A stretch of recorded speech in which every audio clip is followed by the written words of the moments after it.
मोक्षमार्गस्य नेतारम् भेत्तारं कर्मभूभृताम् ज्ञातारं विश्वतत्त्वानां वंदे तत् गुणलब्धये. अंतिम शासनायोग 1008 भगवान महावीर स्वामी की जय. द्वादशांग श्रुतदेवी की जय. स्वाध्याय कक्ष संपेपर्यंत आपण सर्वांना चतुर्विध आहाराचा त्याग असणार आहे. पंच परमेष्ठींचं स्वरूप आपण बघतो आहे. अर्हंत परमेष्ठींचे 46 गुणांचं वर्णन प्रामुख्याने तीर्थंकरांच्या बाबतीमध्ये हे वर्णन लागू पडते आणि सामान्य केवली असेल त्यांच्या बाबतीत अपेक्षेने लावून घ्यायचं. असं अर्हंत परमेष्ठींच्या 46 गुणांचं कथन आम्ही बघितलं. यामध्ये 4 गुण जे होते अनंत चतुष्टय हे आत्माश्रित गुण आहे आणि बाकीचे जे काही गुण आहे हे पुद्गलाश्रित किंवा अजीवाश्रित असे गुण आहे.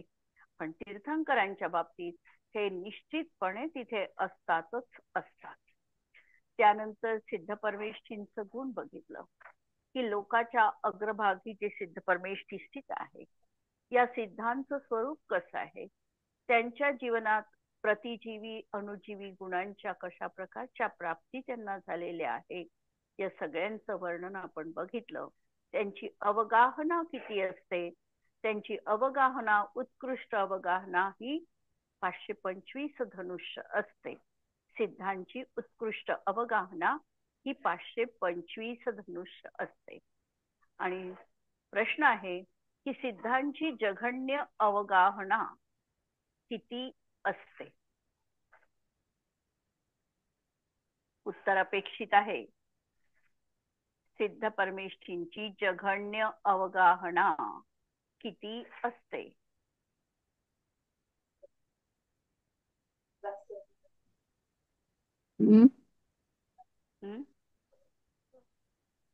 हॅलो. 7 हात. नाही नाही, 7 हात तर महावीर स्वामींची होती, हे बरोबर आहे. पण 3.5 हात त्यांना अरत्नी प्रमाण म्हटलंय. आरत्नी प्रमाण 3.5 हात आणि 3.5 हात अवगाहना असते. ती कशी असते तर लक्षात घ्या. थोडंसं हे प्रकरण सांगितलंच नव्हतं की एखाद्या जीवाला 8व्या वर्षी त्याला केवल ज्ञानाची प्राप्ती झाली. आता 8व्या वर्षी ज्या जीवाला केवल ज्ञानाची प्राप्ती होईल, 8 वर्षाची व्यक्ती नॉर्मल त्याची उंची 3.5 हात आहे. 16व्या वर्षी ज्याला केवल ज्ञानाची प्राप्ती झाली त्याची उंची 3.5 हात असेल तर त्याची पूर्ण विकास झालेला नाही. परंतु 8व्या वर्षी ज्याला केवल ज्ञानाची प्राप्ती झाली असा हा जीव आहे. आता याच्या शरीरामध्ये घटबट काहीही होत नाही आणि हा जीव जेव्हा मोक्ष प्राप्त करतो तेव्हा त्याची अवगाहना 3.5 हाताची जघन्य अवगाहना सांगितलेली आहे. ठीक आहे. नंतर त्यांचे आत्मोत्थ गुण. 3.5 हाताला दुसरं नाव आरत्नी प्रमाण. आरत्नी प्रमाण म्हटलंय त्याला. तत्वार्थ सूत्रामध्ये हा शेवटच्या सूत्रामध्ये विषयाला क्षेत्र काल गती लिंग तीर्थ चारित्र प्रत्येक बुद्ध बोधित बुद्ध हा जो विषय घेतलेला आहे तत्वार्थ सूत्रात शेवटचा 10व्या अध्यायातील 9वं सूत्र, त्यामध्ये हा विषय पूर्णपणे आलेला आहे की कोणत्या क्षेत्रातून.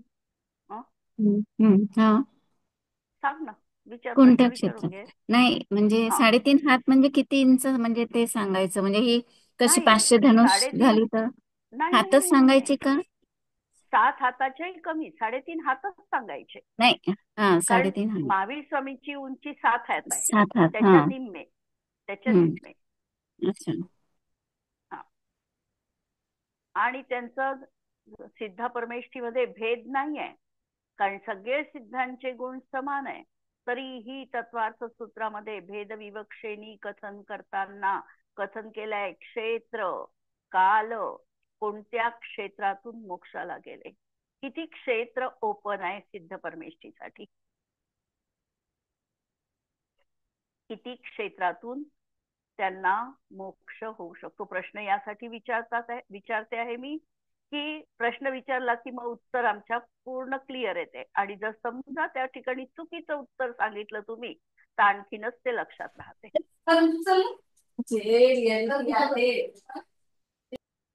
क्षेत्र किती आहे? सिद्ध क्षेत्र एकूण किती आहे?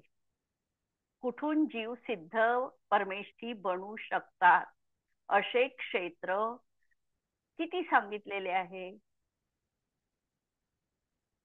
सिद्धांची जी विदेह. सिद्धशिला विदेह क्षेत्र वगैरे. सिद्धशिला जी आहे ही हो, सिद्धशिला किती आहे? केवढी आहे? आपल्या जम्बूद्वीपा एवढी. नाही, मग सिद्धशिला आहे 2.5 द्वीप प्रमाण. 2.5 द्वीप. हा, हं, पूर्ण हं, 45 लाख योजनाची हो. सिद्धशिला आहे ना. हं, 45 लाख योजनाची सिद्धशिला आहे. तेवढंच 2.5 द्वीप आहे. हं, तेवढंच नरकामधलं बीळ आहे, पहिलं बीळ इंद्रक बीळ हं, तेवढंच हं, आहे. असे हो. हे काही 45 लाख योजन समानवाले क्षेत्र आहे. आता हं, हे जे 45 लाख योजन सिद्धशिला सांगितली या संपूर्ण ठिकाणावरून म्हणजे 2.5 द्वीपातून सगळीकडून जीव मोक्षाला गेलेले आहे. म्हणून हं. क्षेत्र अपेक्षेने सांगितलं तर 2.5 द्वीपही हे सिद्ध क्षेत्र आहे. मी आत्ता घरात आहे, हे सिद्ध क्षेत्र आहे का? हेही सिद्ध क्षेत्र आहे एका हा. दृष्टीने पाहिलं तर. हं, इथूनही जीव मोक्षाला गेलेले आहेत. हं, 2.5 द्वीपामधली एक एवढीशी जागा देखील अशी सुटलेली नाही की ज्या ठिकाणाहून सिद्ध परमेष्ठी तिथून मोक्षाला गेलेले नाही. सिद्धांची गती रुजुगती असते. तुमच्या मनात प्रश्न यायला पाहिजे की भोगभूमीतून जीव कसे मोक्षाला जातील? प्रश्न आलाय हं. मनात? हं. कारण 2.5 द्वीपात भोगभूमी पण आहे. हा. मग इथून गेले का सिद्ध जीव मोक्षाला? आहे ना. याही ठिकाणावरून सिद्ध परमेष्ठी बनलेले आहे. याचं कारण असं की ज्यांच्यावर उपसर्ग केला जातो त्यांना त्या ठिकाणी कुठेही नेऊन टाकले जातं. केवल ज्ञान झाल्यावर म्हणजे उपसर्ग होताना केवल ज्ञानाच्या आधी, आणि मग त्यांना केवल ज्ञानाची प्राप्ती होते आणि तिथूनच त्यांचा मोक्ष पण होतो. प्रश्न फक्त हं, हा आहे की तो जीव कर्मभूमी चतुर्थ काळात जन्माला आलेला असला पाहिजे आणि विदेह क्षेत्रात जन्माला आलेला असला पाहिजे. सिद्ध हं, क्षेत्रासाठी कोणताही नियम नाही. भोगभूमीतूनही त्याचं सिद्धपद प्राप्त करता येतं. एवढंच नाही तर एखाद्या जीवावर उपसर्ग केला आणि त्याला लवण समुद्रात टाकून दिलं, केवळ तिथेच केवळ ज्ञानाची प्राप्ती त्याला होते आणि तिथून मोक्षाला तो जाऊ शकतो. म्हणून 2.5 द्वीपामध्ये काय काय येते? जम्बूद्वीप, हं, लवण समुद्र, हं, हातकी खंड, कालोदधी समुद्र आणि पुष्कर द्वीपाचा अर्धा भाग. म्हणजे या सर्वत्र ठिकाणाहून सिद्ध परमेष्ठी बनलेले आहे. हे झालं काल अपेक्षेनी सिद्ध. काल अपेक्षेने सांगितलं. दुसरं सांगतात क्षेत्र, नाही क्षेत्र काल, दुसरा काल भेद आहे. पहिला क्षेत्राचा सांगितलं आता. आता कालाच्या अपेक्षेने कसं लावाल? कोणत्या काळामध्ये जीव मोक्षाला जाऊ शकतो? चतुर्थ काळ. चतुर्थ काळात जाऊ शकतो, बरोबर. म्हणजे आता आमचं कोणतं क्षेत्र आहे? भरत क्षेत्र आहे. आणि आणि या भरत पंचम काळात क्षेत्रामध्ये पण म्हणजे चतुर्थ काळात समजा केवल ज्ञान झालं असेल आणि पंचम काळ सुरू झाला तर तरी त्या जीवाला मोक्षाची प्राप्ती होते. कंडिशन चतुर्थ काळात त्याचा जन्म व्हायला पाहिजे. आम्हाला असे 8 जीव माहिती आहे की जे पंचम काळात मोक्षाला गेलेले आहे. माहिती आहे? कुंद केवली. कुंद आचार्य. हा. कुंद कुंद आचार्य मोक्षाला नाही गेले. मग अंतिम कोण बनलं? अंतिम मोक्षाला सुधर्माचार्य. जाणारे कोण होते? सुधर्माचार्य. सुधर्माचार्यानंतरही एक गेले. हो. आता क्रम पहा. हो. परत रिव्हिजन आहे हे तुम्हाला माहिती आहे, पण हम्म. तरी रिव्हिजन पहा. गौतम भद्र. गणधर. गौतम गणधर, नंतर जम्बू स्वामी हा सुधर्माचार्य गेले पहिल्यांदा, आणि पहिल्यांदा मग सुधारले. जंबूस्वामी. जम्बूस्वामी. जंबूस्वामी हा हे 3 अनुबद्ध केवली झाले. केवली. हे पंचम हम्म. काळामध्ये मोक्षाला गेलेले आहे. हम्म. त्यानंतर 5 अनुबद्ध केवली झाले, हो. हे पण मोक्षाला गेलेले आहे. अनुबद्ध, हम्म. हे अनुबद्ध केवली म्हणतात 3, आणि 5 अनुबद्ध केवली हे पण मोक्षाला गेलेले आहे. याच्यामधले 2 नावं आम्हाला वाचायला मिळतात. 3 नावांची माहिती कोणत्याच शास्त्रात नाही. त्यापैकी एक आहे जीवनधर स्वामी आणि दुसरे आहे श्रीधर केवली. हम्म. कुठून गेले बरोबर श्रीधर आहे. केवली मोक्षाला? कुंडलपूर. कुंडलपूर वरून. तर असे हे 5 मागून गेले आणि 3 पहिल्यांदा गेले. असे 8 जीव हे चतुर्थ काळात त्यांनी जन्म घेतलेला होता, पण मोक्ष मात्र त्यांना पंचम काळात मिळाला. म्हणजे अवसर्पिणीच्या 4थ्या काळामध्ये जीव मोक्षाला जाऊ शकतात, भरत ऐरावत क्षेत्राच्या अपेक्षेने. हम्म. आणि उत्सर्पिणीच्या 3ऱ्या काळात. 3ऱ्या काळात. हा. उत्सर्पिणीचा 3रा काळ. पहिल्यांदा दुष्मा येईल, मग दुष्मा येईल, आणि मग दुष्मा सुष्मा येईल. या काळामध्ये जीव मोक्षाला जाऊ शकतात. हे काळाच्या अपेक्षेने आणि विदेह मग परत क्षेत्रामधून. चतुर्थ काळात होईल का? म्हणजे आता समजा सुषमा दुष्मा मध्ये ज्यांचा हे झाला जन्म, पण मग सुषमा सुरू झाला, हा, तर होऊ शकेल त्या जीवांचा, एखाद्या जीवाचा किंवा काही जीवांचा होऊ शकेल. 3ऱ्या म्हणजे 3ऱ्या काळात येणारा. त्यांचा उलटा चौथ्या क्रम काळात. होईल ना? हो ना, उलटा क्रम होईल. म्हणजे ती 4था काळ येईल ना. 6वा चौथा. काळ, 5वा हा. काळ, 4था हा. काळ. तर मग आपण काय म्हणू त्याला? पहिला, दुसरा आणि 3रा काळ. उत्सर्पिणीचा 3रा. आणि मग त्या 3ऱ्या काळात ज्यांनी जन्म घेतला त्यांचा यदा कदाचित 4थ्या काळात जगण्य भोगभूमी सुरुवात होते, त्यावेळेला त्यांचा निर्माण होऊ शकतं. आणि कुंद विदेह आचार्य क्षेत्रात गेले का ताई? नाही, नाही का? त्यानंतर कुणीच मोक्षाला गेले नाही. कुंद आचार्य नाही, कोणतेच आचार्य मोक्षाला गेलेत नाही. आपण कुंदांचं नाव घेतो, मंगलम कुंदाद्यो जैन मंगलम. कारण कुंद आचार्यांनी ही जी अध्यात्म परंपरा आहे ही पुनरुज्जीवित करण्याचं कार्य केलं. एक तिकडे धरसेन आचार्य झाले, ज्यांनी आगम परंपरेवर षटखंडागमची रचना केली, आणि एक खाली दक्षिणेमध्ये गुणभद्र आचार्य समकालीन झाले, आणि त्यांच्या परंपरेमध्ये कुंद आचार्यांनी विदेह क्षेत्रामध्ये जे सदेह गमन करून आले, सिमंदर भगवंतांची दिव्य ध्वनी त्यांनी प्रत्यक्ष ऐकली 7 दिवस पर्यंत.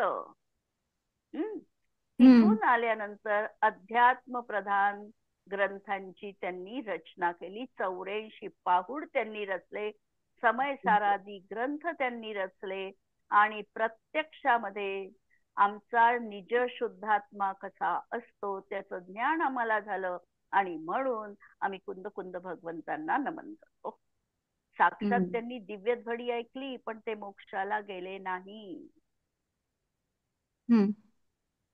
आणखी आता प्रश्न आला अनुषंगाने, म्हणून विदेह क्षेत्रात गमन करणारे एक कुंद आचार्य होते, जे आचार्य तिथे विदेह क्षेत्रात सिमंदर भगवंतांची दिव्य ध्वनी ऐकून आले. आणखी अशा कोणत्या दुसऱ्या आचार्यांचं नाव माहिती आहे की जे पण विदेह क्षेत्रात? पूज्यपाद स्वामी. पूज्यपाद स्वामी, बरोबर आहे. पूज्यपाद आचार्य हे देखील विदेह क्षेत्रात जाऊन आलेले आहेत. प्रकरण आमचं सिद्ध परमेष्ठीचं सुरू केलं. परत थोडस मागच्या त्याच्यातलं राहिलेलं प्रकरण आहे. क्षेत्र, काल, गती. आता कोणत्या गतीतून जीव मोक्षाला जातो? एकच मिनिट. आधीचा अवसर्पिणीचा आपला काळ चालू आहे, ह्याच्यानंतर जेव्हा तीर्थंकर होतील तर मध्ये किती काळ जाणार आहे? हा किती वर्ष आणि किती काळ? म्हणजे हे पहा, आपल्याला आता 84,000 वर्षाचा वेटिंग पिरियड पंचम काळापासून आहे. म्हणजे चतुर्थ काळ संपला, 21,000 वर्षांचा हा पंचम काळ. येणारा परत षष्टम काळ 21,000 वर्षाचा हा. आणि त्यानंतर परत 21,000 वर्षाचा षष्टम काळ म्हणजे हम्म. उत्सर्पिणीचा पहिला, हम्म. त्यानंतर येणारा दुसरा काळ 21,000 वर्षाचा. हम्म. एवढा 84,000 वर्षाचा हा इथून काळ हम्म. व्यतीत झाला की आपला आता उत्सर्पिणीचा तिसरा काळ म्हणजे चतुर्थ काळ असं आजच्या दृष्टीतून पाहिलं तर हा सुरू हम्म. होईल. आणि जे श्रेणिक राजाचा जीव पहिल्या नरकात आहे त्यांचं आयुष्य पहा सेम 84 लाख वर्ष. 84,000 लाख हा म्हणजे हजार ना? 84 हजार. हजार वर्ष, हा 1000 वर्ष हे आयुष्य हे इथे भोगणार. म्हणजे हे सगळे 4 काळ गेले की हम्म. आणि त्यांचा जन्म झाला की आमचा उत्सर्पिणीचा तिसरा काळ सुरू झाला. पण मग मी म्हणजे असं कुठेतरी ऐकलं की कितीतरी लाख मध्ये वर्षामध्ये गेले, करोड वर्ष, तेव्हा मग तीर्थंकर होतात. तर उत्सर्पणीच्या काळानंतर आहे का हा? नाही नाही नाही नाही आहे, असं काहीच नाही आहे. मग इथे कितीतरी लाख करोड पूर्व म्हणजे 2 तीर्थंकरांच्या काळामधलं अंतर सांगताना ते केलेलं आहे. आदिनाथ स्वामी नंतर अजितनाथ भगवान किती काळानंतर झाले हे म्हणजे चतुर्थ काळ 1 कोटी पूर्वाला 42,000 वर्ष कमी. अगदी कॅल्क्युलेशननी पहा, आमचं जे गणित आहे ते आहे 20 कोडाकोडीचा 1 कल्पकाळ, 20 कोडाकोडी सागराचा 1 कल्पकाळ. याच्यामधली पहिली उत्तम भोगभूमी 4 कोडाकोडी सागराची, दुसरी मध्यम भोगभूमी ही 3 कोडाकोडी सागर, नंतर जघन्य भोगभूमी जी आहे ती 1 कोडाकोडी सागर, 4, 3 आणि 2 कोडाकोडी. आणि चतुर्थ काळ जो आहे तो 1 कोडाकोडीला 42,000 वर्ष कमी. आणि आता चतुर्थ काळ महावीर स्वामी गेल्यानंतर चतुर्थ काळ संपला. महावीर स्वामीच्या निर्वाणानंतर 3 वर्ष 8 महिने आणि 15 दिवस एवढा चतुर्थ काळ होता महावीर स्वामीच्या निर्वाणानंतर. आणि त्यानंतर चतुर्थ काळ संपला आणि पंचम काळ सुरू झाला. म्हणजे निर्वाण होऊन साधारणतः ती 3 वर्ष सोडून द्या, हा जो काही काळ झाला आमचा हा पंचम काळ फक्त आता जेमतेम 3,000 वर्षच व्यतीत झालेला आहे. अजून 19,000 वर्ष हा काळ जाणार आहे. आणि त्यानंतर 21,000 वर्षाचा षष्टम काळ जाईल, नंतर 21,000 वर्षाचा उत्सर्पिणीचा प्रथम काळ जाईल, 21,000 वर्षाचा दुसरा काळ जाईल. एवढा काळ झाल्यानंतर मग तिथे तीर्थंकर जन्म घेतील, महापद्म नावाचे श्रेणिक राजाचा जीव. क्लिअर? 2 तीर्थंकरांच्या मधलं अंतर सांगताना एवढा काळ व्यतीत झाला कारण कोडाकोडीमध्ये अनेक वर्ष आहे त्या ठिकाणी, म्हणून हा काळ आहे. आणि ही काळाचं गणित तर फिक्स आहे, बिलकुल असंच होणार आहे परिवर्तन. ठीक आहे कल्पू? हो हो.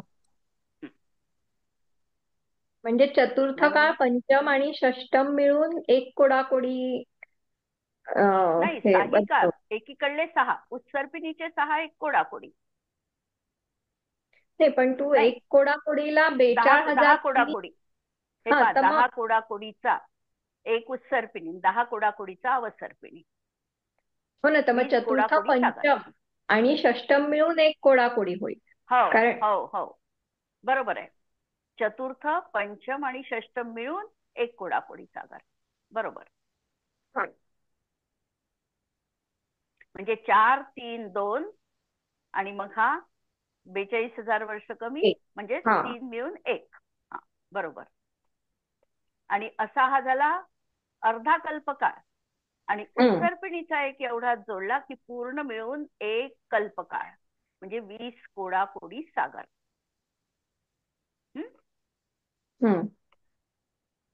आता हे झालं. आता तिसरा प्रश्न होता गती संबंधी, की कोणत्या गतीतून हा जीव मोक्षाला जातो.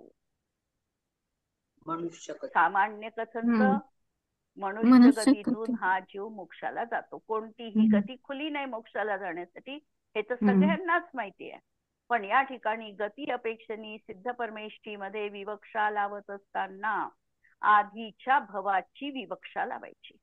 म्हणजे मनुष्य कोणत्या गतीतून येऊन बनलेला आहे, कोणत्या गतीतून येऊन जीव मोक्षाला जाऊ शकतो, आधीची आधीची गती. देव किंवा नरक. कोणत्या गतीतून? देव किंवा नरक. तीर्थंकरांसाठी देव आणि नरक बरोबर आहे. अच्छा. आणि सामान्य कथनाने पाहिलं तर चारही गतीतून जीव चतुर्थ काळात जन्म घेऊन मोक्षाला जाऊ शकतात. सामान्य कथन पाहिलं. आणि तीर्थंकरांच्या बाबतीत बघितलं तर तीर्थंकर प्रकृतीवाले जीव नरकातून येतील, एकतर स्वर्गातून वैमानिक देवामधून येतील आणि मोक्षाला जातील. क्लिअर? सामान्य कथनाने चारही गतीतून येऊन जीव मोक्षाला जाऊ शकतात. हे झालं गती अपेक्षेने. म्हणून क्षेत्र, काल, गती, लिंग. लिंगाच्या अपेक्षेने भेद काय लावाल? पुरुषवेदच. कोणत्या? पुरुषवेदच. उत्तर कुणाचं अलग? माझं. हो ना, तुझं तर बरोबर आहे. अजून याच्यापेक्षा वेगळं उत्तर कुणाचं? याच्यापेक्षा वेगळं उत्तर असं असणार आहे की द्रव्यानी तो पुरुषवेदीच पाहिजे, परंतु भाववेद मात्र कोणताही त्याला असू शकतो. तीर्थंकरांच्या बाबतीत जो द्रव्यवेद आहे तोच भाववेद असतो. म्हणजे तीर्थंकर जे मोक्षाला जातील ते द्रव्यानी पण पुरुषवेदी राहणार आहे, कारण द्रव्यानी तर सगळेच पुरुषवेदी असणार आहे. मुनिपद त्याच्याशिवाय मिळूच शकत नाही. पण भावानी मात्र कोणताही वेद असू शकतो. तीर्थंकरांना मात्र भावानी देखील पुरुषवेदच असतो. म्हणून वेद, भाववेद हा 9व्या गुणस्थानापर्यंत सांगितलेला आहे. म्हणजे नपुंसक वेदवाला देखील भावानी नपुंसक आहे, द्रव्यानी पुरुषवेदी आहे. असा जीव देखील मोक्षाला जाण्याचा अधिकारी आहे. आणि म्हणूनच एक वदंती आमच्यामध्ये प्रचलित आहे श्वेतांबर मान्यतेमध्ये की मल्लीनाथ स्वामी हे स्त्री होते. यदा कदाचित त्याचं कारण असं असू शकतं की त्यांचा भाव वेद, पण आम्ही तर तीर्थंकरांमध्ये वेद वैषम्य मानत नाही, पण कदाचित त्यांना म्हणायचं असेल की त्यांनी भाव वेद स्त्रीवेदी होते आणि म्हणून त्यांना मोक्षाची प्राप्ती स्त्रीवेदातून झाली. या अपेक्षेने त्यांनी तिथे लावण्याची शक्यता आहे. साधक. भाववेद भावाप्रमाणे बदलत नाही का? भाववेद देखील जन्मापासून मरेपर्यंत एकच असतो, पण जसा द्रव्यवेद आहे तसाच भाववेद असला पाहिजे असं कर्मभूमी जीवांच्या बाबतीत संभवनीय नाही. देवांच्या बाबतीत जसे पुरुषवेद आहे तसाच त्यांचा भाववेद पण असेल. जो वेद असेल तो. देवांना 2च वेद आहे, स्त्री आणि पुरुष. तिथे नपुंसक वेद नाही आहे. नारकी जीवांना नपुंसक वेदच आहे आणि त्यांचा जसा वेद आहे तसंच त्यांचं भाववेद पण असतो. परंतु तिर्यंच गतीत, आणि तेही कर्मभूमी तिर्यंच आणि मनुष्यांमध्ये वेद वैषम्य म्हटलेलं आहे. त्याला वेद वैषम्य असू शकते. म्हणजे वेदामध्ये असमानता असू शकते. भोगभूमी जीवांना देखील स्त्री आणि पुरुष हे 2 वेदच असतात आणि जे द्रव्यवेद असतात तसेच त्यांचे भाववेद पण असतात. पण कर्मभूमी जीवांना 3ही वेद संभवनीय आहे आणि 3ही वेद असताना तो जीव मुक्तीचा अधिकारी आहे. मुक्ती त्याला प्राप्त होऊ शकते. म्हणून वेदाच्या माध्यमातूनही सिद्ध गतीमध्ये फरक केला. म्हणून गती, लिंग, तीर्थ. आता तीर्थामध्ये काय सांगाल? क्षेत्र, काल, गती, लिंग, तीर्थ. तीर्थामध्ये हे सांगू की कोणत्या तीर्थंकरांच्या काळामध्ये त्या जीवाची मुक्ती झाली हेही आम्ही पाहू शकतो. जसं कोणत्याही तीर्थंकरांचा तीर्थकाल हा त्यांच्या केवल ज्ञानापासून सुरू होतो. आदिनाथ स्वामींच्या आधी जरी अनंतवीर्य किंवा बाहुबली भगवान मोक्षाला गेले असले तरी देखील आदिनाथ स्वामींना केवल ज्ञानाची प्राप्ती झाल्यानंतरच ते मोक्षाला गेले. लक्षात घ्या, तोपर्यंत सद्धर्माचा उपदेशक कुणीही नव्हता. जेव्हा थोडं बारीक आहे, चतुर्थ काळाचा ज्यावेळेला आरंभ झाल्यानंतर आदिनाथ भगवंतांनी दीक्षा घेतली. दीक्षा घेतली की त्यांना मौन राहणार, मुनी अवस्थेत मौन धारण केलं. अनेक राजांनी दीक्षा घेतली, परंतु तेवढं शक्ती पुरली नाही, म्हणून अनेक राजे च्युत झाले. अनेक राजे च्युत झाल्यानंतर आदिनाथ भगवंतांना केवल ज्ञानाची प्राप्ती झाली. त्यांचा उपदेश ज्या वेळेला सर्वत्र प्रसारित झाला, त्यावेळेला त्यानंतर अनंतवीर्य त्यांचा मुलगा आणि बाहुबली हाही त्यांचा मुलगा मोक्षाला गेलेले आहे. आणि म्हणून ते आदिनाथ स्वामींच्या तीर्थकालात मोक्षाला गेले. जरी आदिनाथ स्वामी मागून मोक्षाला गेले तरीही तीर्थकाल त्यांचा आधी सुरू झालेला होता. केवल ज्ञान झालं की त्यांचा तीर्थकाल सुरू झाला म्हटल्या जातो. तर असे कोणाच्या तीर्थात मोक्षाला गेले त्यावरून सिद्ध जीवांच्या बाबतीत भेद केल्या जातात. जसं आत्ता नाव घेतले आम्ही, गौतम गणधर, जंबूस्वामी, सुधर्माचार्य, श्रीधर केवली, जीवनधर कुमार, तर हे कोणाच्या तीर्थामध्ये मोक्षाला गेले? महावीर स्वामींच्या तीर्थामध्ये हे मोक्षाला गेले, असं आम्ही सामान्य कथन करू शकतो. ठीक आहे. म्हणून तीर्थ, क्षेत्र, काल, गती, लिंग, तीर्थ, चारित्र. चारित्राच्या बाबतीत काय सांगाल? कोणत्या चारित्राने मोक्षाची प्राप्ती होते?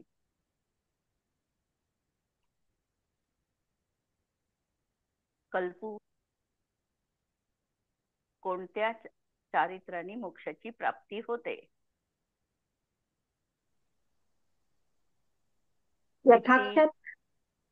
यथाख्यात चारित्राने मोक्षाची प्राप्ती होते. सगळ्यांना यथाख्यात चारित्र करावंच लागते, नियम आहे. पण यथाख्यात चारित्राने प्राप्ती होते सामान्य कथन. परंतु विशेष पाहिलं तर कुणी परिहार विशुद्धी धारक जीव असतील त्यांना 3 चारित्रपूर्वक संयमाची किंवा यथाख्यात चारित्राची प्राप्ती झाली म्हणू शकतो. 2 चारित्र प्रत्येकालाच राहणार आहे, सामायिक आणि छेदोपस्थापना. नंतर सूक्ष्म संप्रदाय हे देखील प्रत्येकालाच होणार आहे.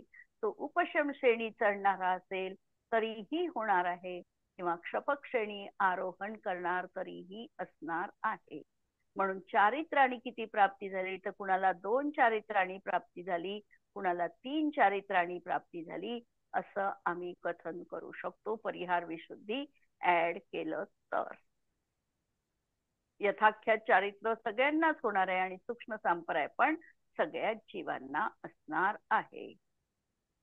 प्रत्येक बुद्ध, बोधित बुद्ध, प्रत्येक तीर्थंकर जे असतात ते कोणाच्याही उपदेशाशिवाय मोक्षाची प्राप्ती करतात. त्यांना लहानपणी देखील शिकवायला कोणतेही गुरु राहत नाही. ते स्वतःच आपलं अध्ययन करतात. जेव्हा दीक्षा घेतात तेव्हा ते स्वतःच कोणत्याही अर्हंत परमेष्ठीला नमस्कार न करता ओम नमः सिद्धेभ्यः म्हणून पंचमुष्टी लोच करतात आणि स्वतःच्याच पादमुलाजवळ दीक्षा धारण करतात. म्हणून ते झाले स्वयंबुद्ध. त्यांना उपदेशाची गरज पडली नाही. काही जीव असे असतात की ते स्वयंप्रज्ञ आहे, ते स्वयंबुद्ध म्हणायचे. आणि काहींना उपदेशपूर्वक किंवा एखादं वैराग्याचं कारण दिसून मोक्ष त्यांना प्राप्त करावा लागतो किंवा दीक्षा ते घेतात. असे हे बोधित बुद्ध 3 तऱ्हेचे पाहिजे. स्वयंबुद्ध, प्रत्येक बुद्ध आणि बोधित बुद्ध. स्वयंबुद्ध म्हणजे कोणती तरी एखादी अशी कारणं त्यांच्या जीवनात त्यांना दिसतात आणि ते दीक्षा घेतात. जसं आदिनाथ स्वामींना दीक्षा घेतली त्यांनी, तर त्यासाठी निमित्त कारण कोणतं पडलं होतं? नीलांजनेचा मृत्यू. नृत्य करता करता तिचा जो आकस्मिक मृत्यू झाला, हे मृत्यूचं कारण आदिनाथ स्वामींना वैराग्यासाठी निमित्त कारण ठरलं. या निमित्ताच्या माध्यमातून त्यांनी दीक्षा घेतली. हे झालं स्वयंबुद्धपण. त्यांना दीक्षा घेताना कोणत्याही दुसऱ्या गुरुची गरज पडली नाही, स्वयं ते दीक्षित झाले. हे झालं त्यांचं प्रत्येक बुद्धपणा. आणि त्यांचं पाहून त्यांचा उपदेश ऐकून बाकीच्या अनेक जीवांनी जे दीक्षा घेतली हे झाले सगळे बोधित बुद्ध. ठीक आहे. स्वयंबुद्ध, प्रत्येक बुद्ध आणि बोधित बुद्ध. आणखी कोणता राहिला फरक? क्षेत्र, काल, गती, लिंग, तीर्थ, चारित्र, प्रत्येक, बुद्ध, बोधित, भावान, भाव आणि अवगाहना. अवगाहना, आता अवगाहनेचा विषय निघालाच होता. आणि याच्या अपेक्षेने काहींना ज्ञान किती असतात तर मतिश्रुत ज्ञान प्रत्येकालाच असणं गरजेचं आहे. काहींना 3 ज्ञानपूर्वक त्यांना केवळ ज्ञानाची प्राप्ती होईल, मतिश्रुत अवधी. काहींना 4 ज्ञानपूर्वक केवळ ज्ञानाची प्राप्ती होईल. काही जीव श्रेणी आरोहण करताना विपुलमती मनपर्यय ज्ञान त्यांना असेल 12व्या गुणस्थानापर्यंत, आणि नंतर त्यांना केवळ ज्ञानाची प्राप्ती होईल. अशा रीतीने त्यांच्या ज्ञानाच्या विशेषतेने सिद्ध परमेष्ठीत आता कोणताही फरक पडत नाही, कारण प्रत्येकाचंच केवळ ज्ञान आहे, समान आहे. पण आधी कोणतं होतं या अपेक्षेने आम्हाला समजण्यासाठी हे 4 ज्ञानी बनून मोक्षाला त्यांनी प्राप्त केले, हे 3 ज्ञानधारी बनून मोक्षाला गेले, अशा तऱ्हेचा कथनाचा भाव तिथे सांगितला जातो. काही राहिलं आता याच्यामध्ये सिद्ध परमेष्ठीच्या याच्यामध्ये? क्षेत्र, काल, गती, लिंग, तीर्थ, चारित्र, प्रत्येक, बुद्ध, बोधित, ज्ञान, अवगाहनंतर संख्याल्प. संख्याल्प, संख्याची अल्प बहुत्वा. तर संख्या किती?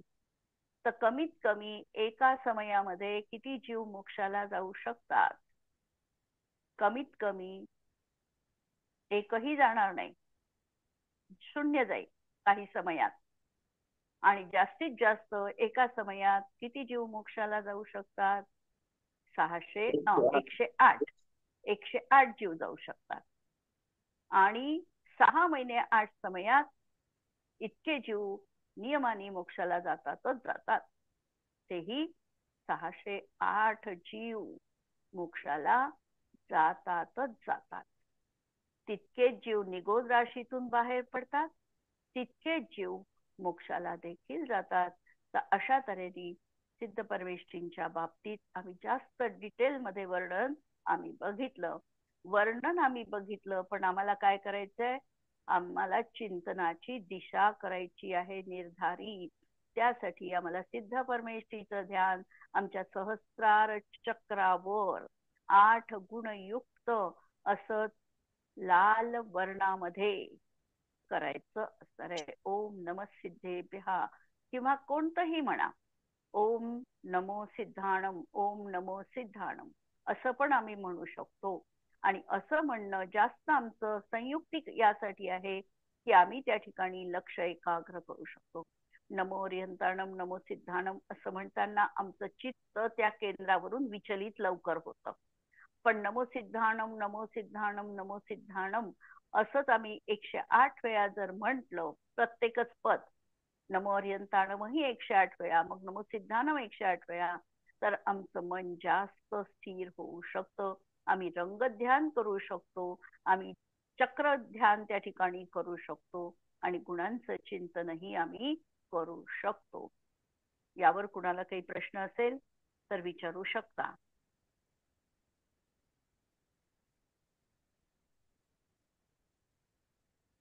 नसेल तर मी एक प्रश्न विचारते आणि मग क्लास बंद करू. प्रश्न माझा हा आहे की सिद्धांचे गुण जे त्यांचं स्वरूप सांगितलं होतं सुख, ते सुख त्यांचं कशा प्रकारचं असतं?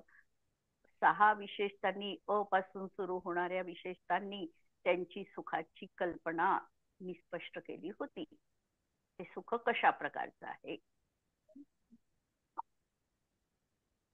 एक सांगते, क्ल्यू देते, अतिंद्रिय.